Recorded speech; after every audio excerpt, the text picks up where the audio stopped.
Hello, today we're going to talk about piecewise functions, and this is a brand new topic that you haven't seen before. So, what is a piecewise function?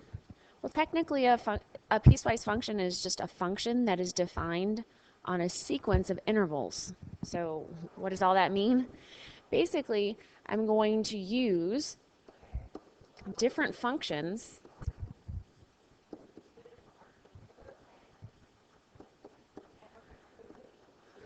or we could call these pieces. That's where the piecewise comes from.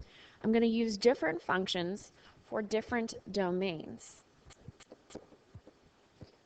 And remember, we talked about domain. What does that mean? That just means x values.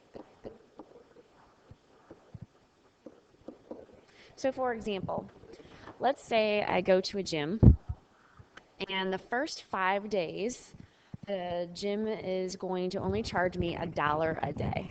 So first day they charge me nothing. Second day they're going to charge me, or the first day they're going to charge me $1, and then the second day they're going to charge me another $1, and then the third day and so on. So for 5 days they give me that rate of $1 a day. So after 1, 2, 3, 4, 5 days, I've spent a total of $5. Now, after that, they say, okay, the introductory rate is over. Now I'm going to charge you $3 a day. So on the next day, I'm going to be charged $3 more. So that's 1, 2, 3. That's up here. Okay, so I started paying, after 5 days, I only paid $5, but now on the 6th day, I've paid a total of $8. And then if I kept going on the 7th day, that would be 1, 2, 3. That would be a total of $11. So that's an example of a piecewise function. So on that first introductory rate, the blue line, I was using this piece or this function, this blue line. And then on the second part, after that, after the introductory rate, I was charged a different rate, so I had to use a different line. So that's all a piecewise function is.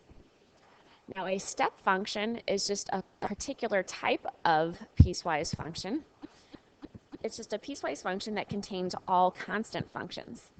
And basically, it looks like a staircase. And that's why we call it a step function.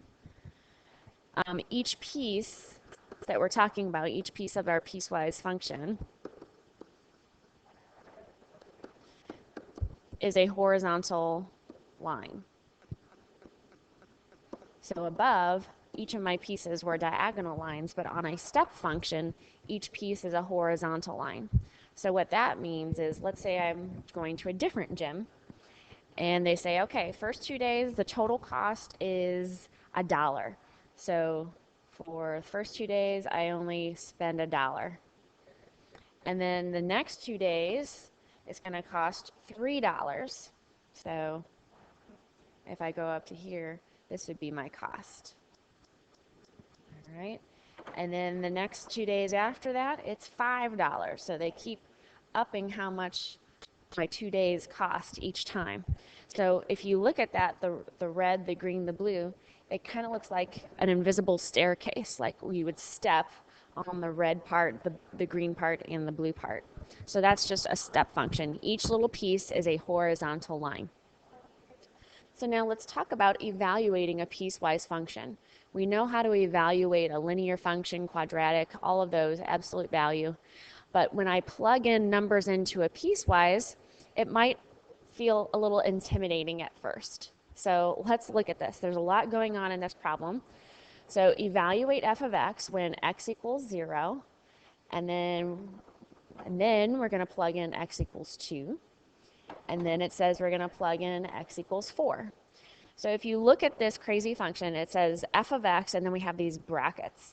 So what I need you to understand is we're going to be using the line y equals 2x minus 1 as long as x is less than or equal to 1. So if if what I'm plugging in is less than or equal to 1, then I use that top function. If I'm using or plugging in any x values that are greater than 1, then I'm going to be using this bottom function, 3x plus 1. So when you're evaluating, what's important to look at are these domain restrictions. So that's the part that starts with if. So that's telling you which x values we're using.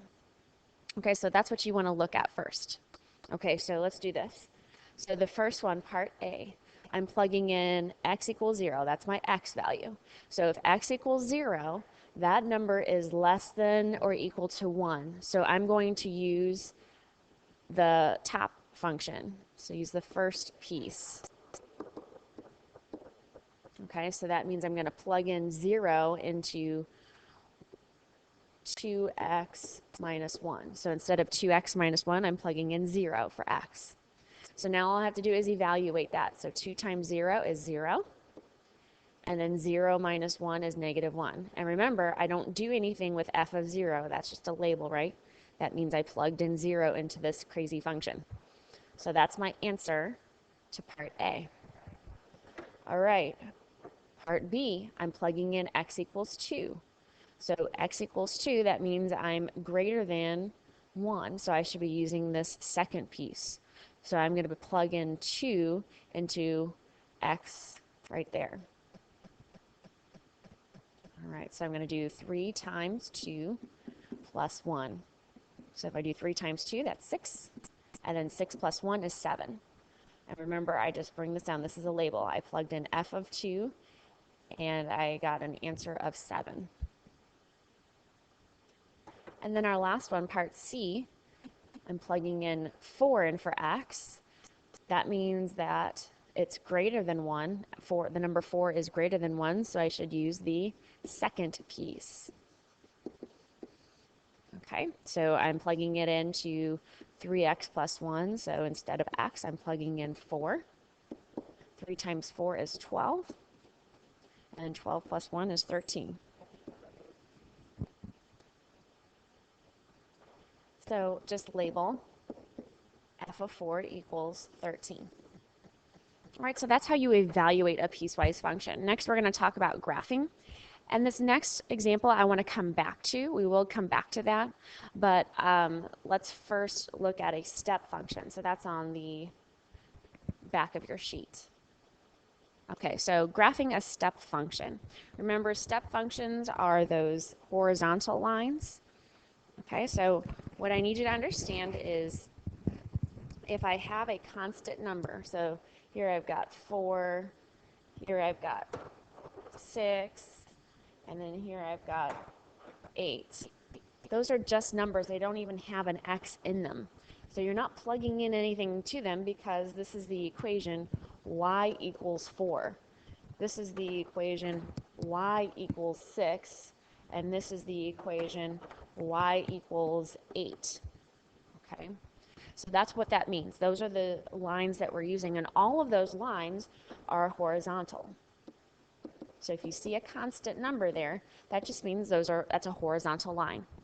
Now if we look at the domain part, that's this part right here. This means I'm only going to use the equation y equals 4 when x is between 0 and 3. And remember back to your inequality days, if I see less than or equal to, that means it's a closed circle. All right? So my function is starting at x equals 0, so that's where I start. And it's going to start with a closed circle. And then if I see an inequality sign without a line under it, that means it's an open circle, like that. All right, so that means that line is going to stop there. So let me highlight some parts on the graph. So if I'm going from x is between 0 and 3, so between 0 and 3, everything in there, the only thing that we're going to see in this yellow part here is the horizontal line y equals 4. Okay, so what does that look like? Y equals 4, that means it's crossing the y-axis at 4. So that's going to be up here at 1, 2, 3, 4. So at 0, I'm going to put a solid line, solid dot. At 3, I'm going to put an open dot, and then I know in between there, it just is a horizontal line. So that's what that looks like. Now, let's go to the second piece. So the second piece is y equals 6. And that only works for these x values. So when x is between 3 and 6, then I'm going to have the equation y equals 6. So this first one at x equals 3, that's going to be a closed dot because this is a less than or equal to sign. Over here at 6, this is just a less than sign, so that's going to be an open dot. Okay, so let's get our highlighter out again. You don't have to highlight, I'm just showing you. So everywhere where x is between 3 and 6, everything in this green area, the only thing that we're going to see is that horizontal line y equals 6. So I'm going to start at 3. I'm going to have the horizontal line at 6. So I'm going to have a closed dot at 3 and then an open dot at 6. And that would be a horizontal line that looks like this. And then our last piece, we are going to use the line y equals 8, and it's for this domain from 6 to 9. So again, I'm going to highlight from x equals 6 to 9. That's the second yellow part. Okay, so in this interval, this is what we mean by an interval, we're only going to see the equation y equals 8. So again, this y equals 8 starts at x equals 6, and that's going to be a closed dot because of this less than or equal to. And then over here at 9, I'm going to put an open circle because it says less than. So I go up here. So at 6, at x equals 6, I'm going to go all the way up to 8 because that's where my y equals 8. So 1, 2, 3, 4, 5, 6, 7, 8. I'm going to put a closed dot there. And then at 9, I'm going to put an open circle at 8. Do you notice how my y values were just what that constant number was? Okay, so that's our step function. You can see that we have those 3 little stairs, and that's according to how they told us to graph. Now be patient with yourselves as you're doing these piecewise functions. There's a lot going on, isn't there? There's a lot going on in just this little bitty bracket part. You have to worry about what is the equation, and then you have to worry about the interval, and then you have to think about, is it open or closed or what? So there's a lot of things to think about, so take your time with these. All right, let's go back to that original piecewise function that we were going to graph. All right, so let's look at this. So again, what does this mean? This means that I'm going to use the equation y equals 2x plus 1, and that's only if my x value is less than 1. And then I'm going to use the equation y equals negative x plus 4, and that's only if my x value is greater than or equal to 1. Okay, so that's what that means. That's the big picture. Now I'm going to do something first, and I don't want you to actually draw this on your graph. I just want you to watch. Okay, so if I were to graph that first piece, 2x plus 1, remember we've been doing this a lot. I would start at the y-intercept, which is 1, and I would go up 2 over 1, up 2 over 1, right? And I could go down 2 over 1 as well. All right, so it would look like this. And then if I were to graph that second line, that's negative x plus 4. So I would start at 4 on the y-intercept, so 1, 2, 3, 4. And then I would go down 1 over 1, down 1 over 1. And if I wanted to go the other way, I could go up 1 over 1. Okay. Now, those are 2 lines that are graphed, but remember, we have the second piece of our function, the highlighted part, the domain part. So if I look at that first domain, it says I only want to use the red line if x is less than 1. Okay, so if I look at where 1 is, here's x is 1, and then all of the numbers that are smaller than that, so anything to the left, is where I want the red line. Okay, so I don't want the blue line in that yellow area. Okay, and then if I go to the second piece, the y equals negative x plus 4, we only want that one if x is greater than 1. So here's where 1 is, x equals 1, and anything greater than that, I only want the blue line. I don't want that red line. Okay, so if I think about it, it's like I want to erase the red line from the green area, and I want to erase the blue line from the yellow area. So that's what my piecewise is going to look like. Now, the reason we don't typically do that is because it's really difficult when you don't have a smartboard to graph that and then erase all that stuff and to highlight and all that stuff. We don't want to be erasing everything. It's a lot easier just to plot it the way it's supposed to look from the beginning. So here's how we do that. You notice that where these two areas meet, the intervals meet, it's this part right here at x equals 1. So I'm going to put a dotted line here. That's, if you think about that, it's kind of like an invisible fence, right? On the left side of the fence, we're using the red line. On the right side of the fence, we're using the blue line. So it's important to know where those lines are going to touch the fence. So we're going to be focusing on that. And then we're going to be focusing on, we can either use the slope to find another point on that line, or we can plug in a point to find another point on that line. So that's what we're going to do next. So in this step 1, I'm going to erase all of this, okay? We're going to start over like we've never seen that, so that we know how to get to there directly without having to erase. So first we're going to evaluate f of 1 into the first equation.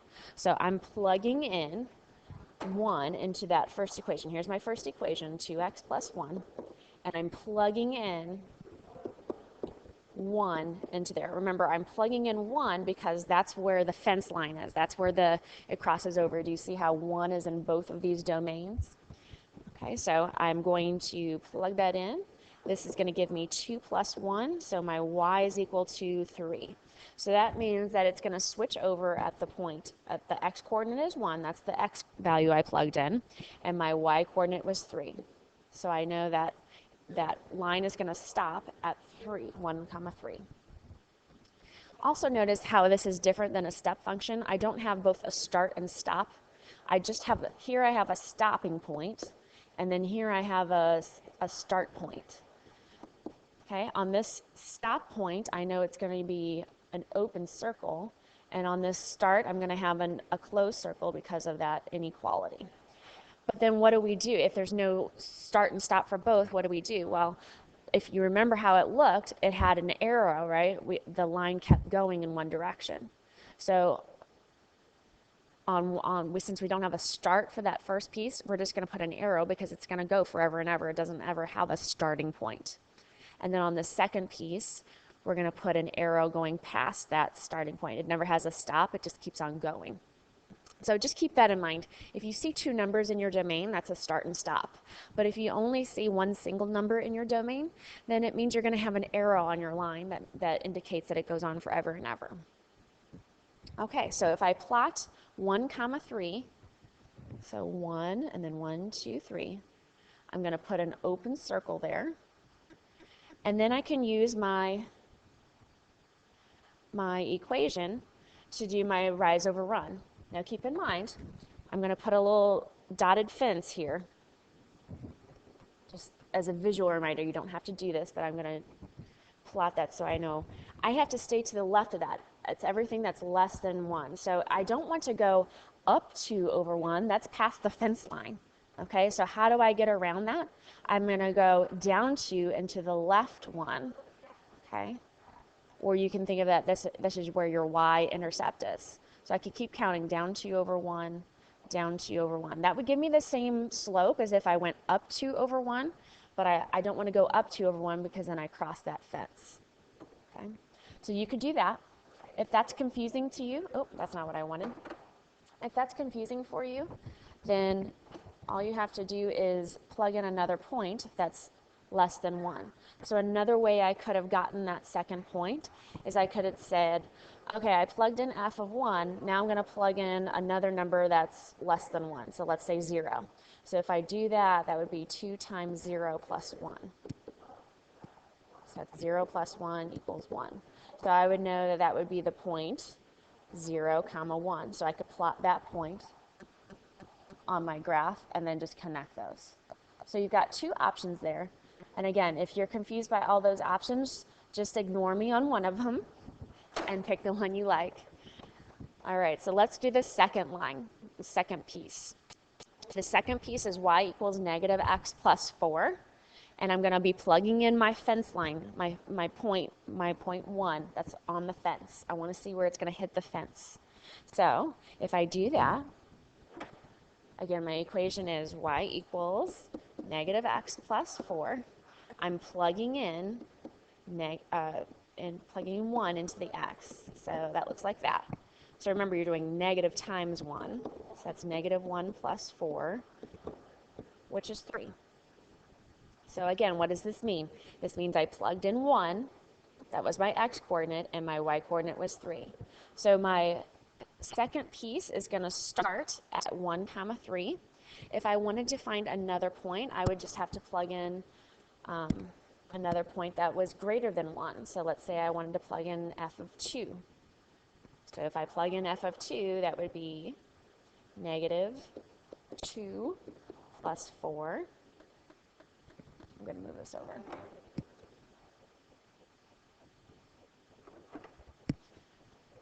So I get negative 2 plus 4. And then I get my answer of 2. So when I plug in 2 into my second equation, I get an answer of 2. That means the point is the x-coordinate was 2 and the y-coordinate was 2. So notice on this segment, I'm using the 2-point strategy first. I'm going to plot 1, 3, and I'm going to plot 2, 2. Okay? When I plot 1, 3, since that's my fence line, I'm going to use a solid dot, just like what we talked about, and that's because of that inequality. So if I put a solid dot there, that's where it would go. And then I'm going to plot my 2, comma 2. So 1, 2, 1, 2. That's there. And then I know this would keep on going forever if I kept going, so I'm just going to extend that and put an arrow on there. Remember, the other method you could have done instead of plugging in 2 points is you could have used your slope. Your slope here, your slope is negative 1 over 1. So I could have started at my fence line point at 1, comma 3, and I could have counted down 1 over 1, down 1 over 1, and I could have done that as well. So you can use whichever method you like. But your goal is to figure out where these lines are going to switch over. So that's like where your fence is. All right, figure out what the point is, where do each piece cross that fence, and then figure out what it's going to look like on either side of that fence. All right, so that's piecewise functions. We are going to do this other example in class together. So hold off on that, and we will definitely do a lot more practice, okay? So please take note of which questions you have. Think about, what did I understand when I was going through that, and what did you not understand? Okay, thank you.